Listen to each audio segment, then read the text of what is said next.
Hello students, welcome to केम मंत्रा। आज के इस वीडियो में हम लोग डिस्कस करेंगे नॉमेनक्लेचर ऑफ ऑर्गेनिक कंपाउंड्स। अब ऑर्गेनिक कंपाउंड्स में हम लोग आज के इस वीडियो में डिस्कस करेंगे सैचुरेटेड और अनसैचुरेटेड कंपाउंड। चलिए देखते हैं सैचुरेटेड कंपाउंड्स के बारे में। सैचुरेटेड कंपाउंड्स कौन से होते हैं? जिसमें सारे एटम्स के बीच में क्या होता है? सिंगल बॉन्ड होता है। जैसे कि हमारे ऑर्गेनिक कंपाउंड किससे बने होते हैं? कार्बन एंड हाइड्रोजन से। तो मतलब पर कार्बन एंड हाइड्रोजन के बीच में क्या होगा? सिंगल बॉन्ड होगा। और इन्हीं सैचुरेटेड कंपाउंड्स को हम बोलते हैं एल्केन्स। ठीक है, तो मतलब एल्केन्स क्या होते हैं? एल्केन्स हमारे सिंगल बॉन्डेड ऑर्गेनिक कंपाउंड्स होते हैं। ठीक है, सपोज दैट हम एक कार्बन लेते हैं। अब हम सभी जानते हैं कि कार्बन की 4 वैलेंसीज होती हैं, मतलब कि कार्बन 4 बॉन्ड बनाएगा। तो ऑर्गेनिक कंपाउंड किससे मिलकर के बने होते हैं? कार्बन एंड हाइड्रोजन से मिलकर के बने होते हैं। ठीक है, तो मतलब एक कार्बन कितने हाइड्रोजन के साथ बॉन्डिंग करेगा? 4 हाइड्रोजन के साथ बॉन्डिंग बनाएगा। तो हमारा मॉलिक्यूलर फॉर्मूला क्या बन जाएगा? एक कार्बन एंड 4 हाइड्रोजन मिलकर के बन गया CH4। चलिए देखते हैं 2 कार्बन्स के लिए। अगर हमारे पास 2 कार्बन है तो ऑब्वियस सी बात है, हम एल्केन्स पढ़ रहे हैं, कार्बन कार्बन के बीच में सिंगल बॉन्ड होगा। ठीक है, तो एक बॉन्ड तो कार्बन ने बना लिया कार्बन के साथ ही, मतलब कि रिमेनिंग कितने बॉन्ड बनाने हैं हाइड्रोजन के साथ? टोटल होते हैं 4, एक बॉन्ड ऑलरेडी बन गया, मतलब रिमेनिंग कितने बॉन्ड्स बनेंगे? 3 बॉन्ड्स बनेंगे एक कार्बन के साथ। ठीक है, देखिए तो हर एक कार्बन क्या करेगा? 3-3 बॉन्ड बनाएगा हाइड्रोजन के साथ। तो टोटल मॉलिक्यूलर फॉर्मूला क्या बन जाएगा? 2 carbon and total 6 hydrogen. Molecular formula बन गया C2H6। ठीक है, 2 carbon and total 6 hydrogen, 3 hydrogen एक कार्बन के एंड 3 हाइड्रोजन सेकेंड वाले कार्बन के, बन गया C2H6। अब इस तरीके से हम नंबर ऑफ कार्बन्स वैरी करके बना सकते हैं सबका मॉलिक्यूलर फॉर्मूला, बट वो थोड़ा सा टाइम टेकन होगा, तो इसलिए हमने एक जनरल फॉर्मूला बनाया है। देखो क्या हो रहा है? CnH2n+2, ये हो गया हमारे एल्केन्स का जनरल फॉर्मूला। यहाँ पे N क्या है हमारा? N है नंबर ऑफ कार्बन एटम्स। ठीक है, मतलब कि अगर हमें कितने भी कार्बन का मॉलिक्यूलर फॉर्मूला बनाना होगा, सपोज दैट 5 कार्बन्स का हमें बनाना है, तो क्या करेंगे हम? N की जगह पे 5 पुट कर देंगे। ये जो हमारा जनरल फॉर्मूला है एल्केन का CnH2n+2, यहाँ पे हम N के प्लेस पे क्या पुट करेंगे? 5। तो हो जाएगा C5H, 5 2 जा 10, 2 × 5 + 5 2, क्या हो जाएगा? C5, 5 2 जा 10 + 2 12। ये हमारा बन गया 5 कार्बन का मॉलिक्यूलर फॉर्मूला C5H12। ठीक है, अब इसी जनरल फॉर्मूला का यूज़ करके हम कितने भी कार्बन्स का मॉलिक्यूलर फॉर्मूला निकाल सकते हैं, स्ट्रक्चर बनाने की ज़रूरत नहीं पड़ेगी। ठीक है, चलिए अब ये तो हो गई मॉलिक्यूलर फॉर्मूला की बात। अब हम देखते हैं इसका नॉमेनक्लेचर, कि एल्केन्स का नॉमेनक्लेचर कैसे करेंगे। अगर नंबर ऑफ कार्बन्स डिफरेंट होंगे तो हम उसका नेमिंग कैसे लिखेंगे।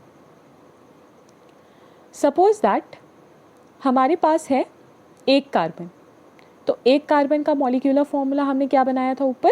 CH4।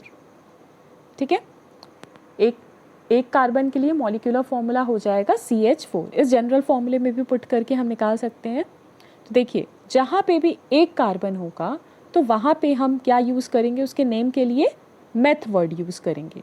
और एल्केन में है हमारे ANE, एल्केन में लास्ट में ANE है ना, तो हम मेथ के आगे क्या ऐड कर देंगे? एन। तो कंप्लीट नेम क्या हो जाएगा? मेथेन। ठीक है, मेथ हो गया, एक कार्बन के लिए हम यूज़ करते हैं, और हम यहाँ पे एल्केन्स की नेमिंग कर रहे हैं तो हम लास्ट में क्या यूज़ कर देंगे? ANE, क्योंकि एल्केन की स्पेलिंग में देखिए ANE आता है ना लास्ट में। सिमिलरली 2 कार्बन्स के लिए इस जनरल फॉर्मूला में पुट करेंगे वैल्यू, तो क्या आ जाएगा? Molecular formula C2H6। अब जहाँ पे भी 2 कार्बन होता है हम मॉलिक्यूलर फॉर्मूला यूज़ करते हैं एथ, तो उसी तरीके से हम एथ के आगे एन लगा दिए, क्या बन गया हमारा? इथेन। सिमिलरली 3 कार्बन के लिए C3H, अब इस मॉलिक्यूलर फॉर्मूला में जब पुट करेंगे तो क्या आ जाएगा, 3 2 जा 6 + 2 8 C3H8। अब 3 कार्बन के लिए हम लोग वर्ड यूज़ करते हैं प्रोप, तो प्रोप के आगे एन लगा देंगे तो क्या हो जाएगा, प्रोपेन। क्या नाम हो जाएगा, प्रोपेन। सिमिलरली 4 कार्बन, यहाँ पे भी हमने लास्ट में एन ही लगा दिया क्योंकि हम क्या कर रहे हैं, एल्केन्स का नॉमेनक्लेचर पढ़ रहे हैं, ठीक है। हम यहाँ पे एल्केन्स का जनरल फॉर्मूला की नेमिंग कर रहे हैं ना। अब 4 कार्बन के लिए देखते हैं, मॉलिक्यूलर फॉर्मूला क्या बन जाएगा, C4H10। इसी जनरल फॉर्मूले में पुट करके क्या निकाल लेंगे हम, C4H10। अब हम सभी जानते हैं कि 4 कार्बन, 5 कार्बन, 6 कार्बन, हम अब किसी का भी मॉलिक्यूलर फॉर्मूला बना सकते हैं इस जनरल फॉर्मूले में n की वैल्यू वेरी करके। देखिए 4 कार्बन जहाँ पे भी रहेगा उसके लिए हम क्या वर्ड यूज़ करेंगे, ब्यूट। तो ब्यूट के आगे एन लगा देंगे तो क्या हो जाएगा, ब्यूटेन, ठीक है। 5 कार्बन के लिए हम वर्ड यूज़ करते हैं पेंट, पेंट के आगे एन ही लगा देंगे तो क्या हो जाएगा, पेंटेन। सिमिलरली हमने 6 कार्बन के लिए भी मॉलिक्यूलर फॉर्मूला निकाला है, 6 कार्बन के लिए हम यूज़ करते हैं हेक्स, हेक्स के आगे एन ही लगा देंगे, क्या हो जाएगा, हेक्सेन। आई होप ये सबको क्लियर हो रहा है। देखिए अब नेक्स्ट हम लोग उसी तरीके से 7 कार्बन के लिए भी निकाल सकते हैं जनरल फॉर्मूला में पुट करके, 7 8 9 10 हम कितने भी कार्बन्स के लिए निकाल सकते हैं। तो 7 कार्बन के लिए क्या आ जाएगा, n की जगह जब 7 पुट करेंगे तो 7 2 जा 14 + 2 16, ठीक है। ये बन गया हमारा 7 कार्बन का एल्केन्स का मॉलिक्यूलर फॉर्मूला, ठीक है। अब 7 कार्बन के लिए हम लोग वर्ड यूज़ करते हैं हेप्ट, तो हेप्ट के आगे AN ही लगा देंगे तो क्या हो जाएगा, हेप्टेन। अब देख लेते हैं 8 कार्बन का मॉलिक्यूलर फॉर्मूला, C8H18। इसी जनरल फॉर्मूले पे पुट करके निकाल लेंगे। 8 कार्बन के लिए हम लोग वर्ड यूज़ करते हैं ऑक्ट, क्या यूज़ करते हैं, ऑक्ट। सिमिलरली ऑक्ट के आगे एन लगा देंगे जैसे हम लोग ऊपर करते आए हैं, ऑक्टेन। 9 कार्बन्स का मॉलिक्यूलर फॉर्मूला क्या बन जाएगा, C9H20। 9 कार्बन के लिए हम लोग वर्ड यूज़ करते हैं नॉन, नॉन के आगे एन लगा देंगे, क्या हो जाएगा, नोनेन।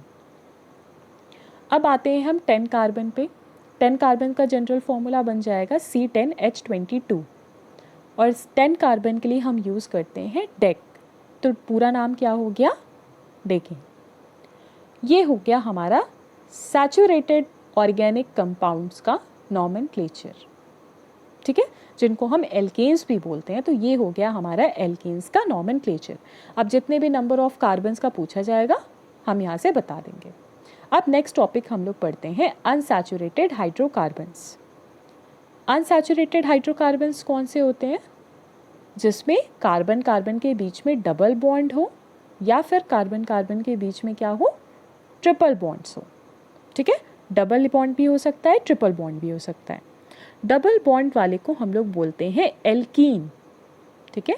डबल बॉन्ड वाले अनसैचुरेटेड ऑर्गेनिक कंपाउंड्स को हम लोग एल्कीन बोलते हैं और ट्रिपल बॉन्ड वाले को बोलते हैं एल्काइंस, ठीक है। मतलब अब हमको यहाँ पे एल्कीन्स और एल्काइंस की कैटेगरी पढ़नी है।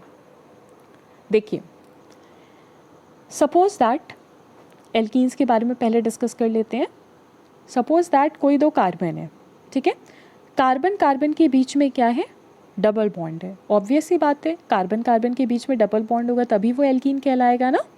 तो 2 कार्बन से दोनों कार्बन्स के बीच में क्या है, डबल बॉन्ड है। अब हम जानते हैं कि एक कार्बन 4 बॉन्ड बनाता है, तो यहाँ पे तो एक कार्बन ने दूसरे कार्बन के साथ ऑलरेडी 2 बॉन्ड बना लिया है। मतलब कि कितने हाइड्रोजन्स के साथ बॉन्डिंग होगी यहाँ पे, 2 हाइड्रोजन्स के साथ, ठीक है। दोनों कार्बन क्या करेंगे, 2 हाइड्रोजन के साथ बॉन्ड बनाएंगे। अब यहाँ पे टोटल कार्बन और हाइड्रोजन कितने हैं, 2 कार्बन है और टोटल 4 हाइड्रोजन है। तो बन गया मॉलिक्यूलर फॉर्मूला C2H4, ठीक है। देखिए अब इसी तरीके से हम नंबर ऑफ़ कार्बन्स वैरी करके और मॉलिक्यूलर फॉर्मूला निकाल सकते हैं, बट इसके लिए भी जनरल फॉर्मूला है, हम उसमें n की वैल्यू पुट करके निकालेंगे। तो जनरल फॉर्मूला एल्कीन का क्या है, CnH2n, मतलब n की जो वैल्यू होगी हाइड्रोजन उसका 2 टाइम्स होगा। जैसे कि हम लोग C2H4 में देख सकते हैं n की वैल्यू 2 है तो हाइड्रोजन हो गया 4। अब आते हैं एल्काइंस पे। एल्काइन में क्या है, कार्बन कार्बन के बीच में ट्रिपल बॉन्ड है, एक कार्बन दूसरे कार्बन के साथ ऑलरेडी 3 बॉन्ड बनाया है।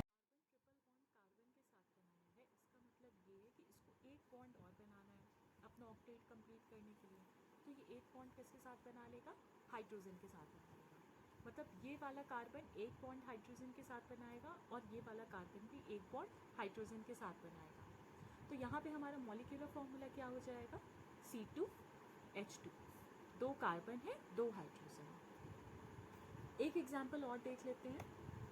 सपोज दैट 3 कार्बन है, ठीक है। अब हम एल्काइंस पढ़ रहे हैं, मतलब कि किसी 2 कार्बन के बीच में ट्रिपल बॉन्ड होगा। तो ये दोनों कार्बन के बीच में हो गया ट्रिपल बॉन्ड और ये हो गया हमारा 3rd कार्बन।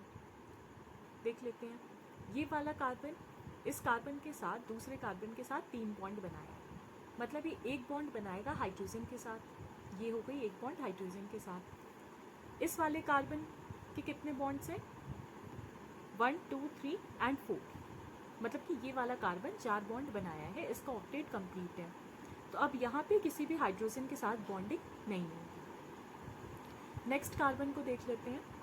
ये कार्बन अपने बगल वाले कार्बन के साथ एक सिंगल बॉन्ड बनाया है, मतलब कि ऑक्टेट कंप्लीट करने के लिए इसको 3 हाइड्रोजन के साथ बॉन्डिंग करनी है।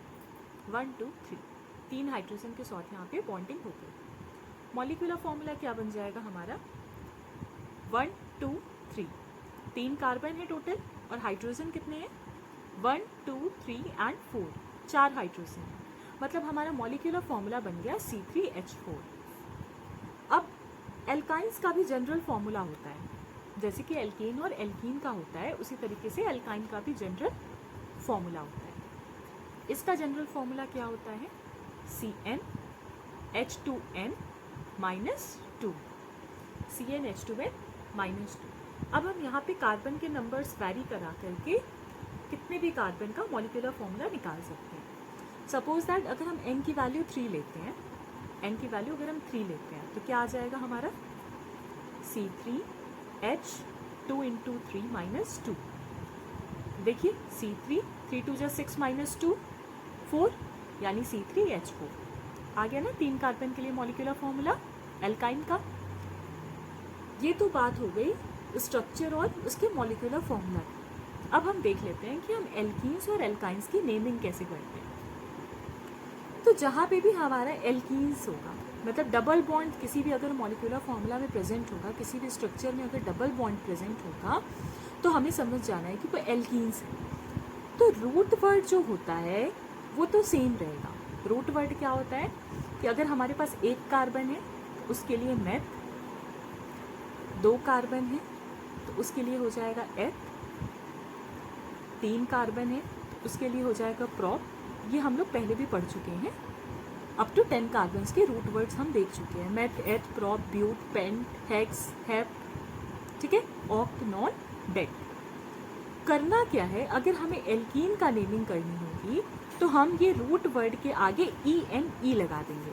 जैसे हम लोग एल्केन में क्या करते थे, ANE लगाते थे लास्ट में, यहाँ पे हम क्या कर देंगे, ENE लगा देंगे, तो नाम क्या बन जाएगा, मीथीन।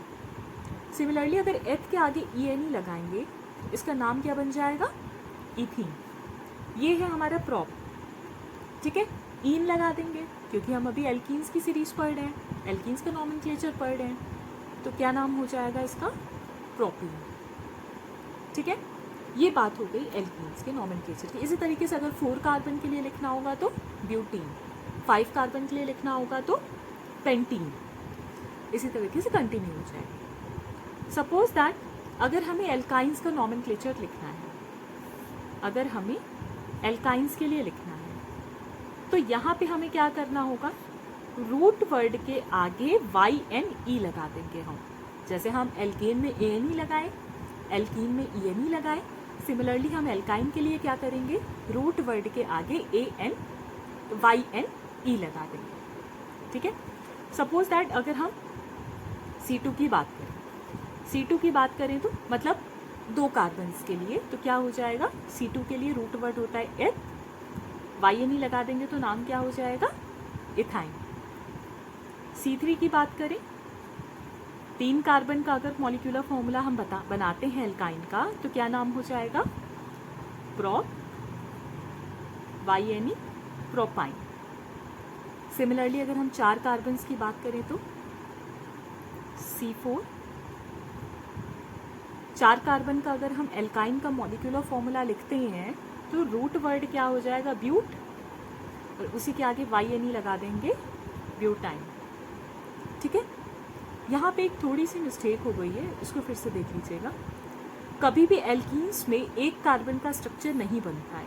क्यों नहीं बनता है, क्योंकि जो हमारी डबल बॉन्ड होती है वो 2 कार्बन्स के बीच में होती है, इसीलिए हम लोग हमेशा एल्कीन्स को C2 से पढ़ते हैं, एल्कीन्स और एल्काइंस, क्योंकि ये जो हमारा डबल और ट्रिपल बॉन्ड होता है वो कार्बन्स के बीच में होता है, ठीक है। तो आज के वीडियो में हमने सैचुरेटेड और अनसैचुरेटेड हाइड्रोकार्बन्स का nomenclature देखा। I hope you like the video. Please like and subscribe. Thank you.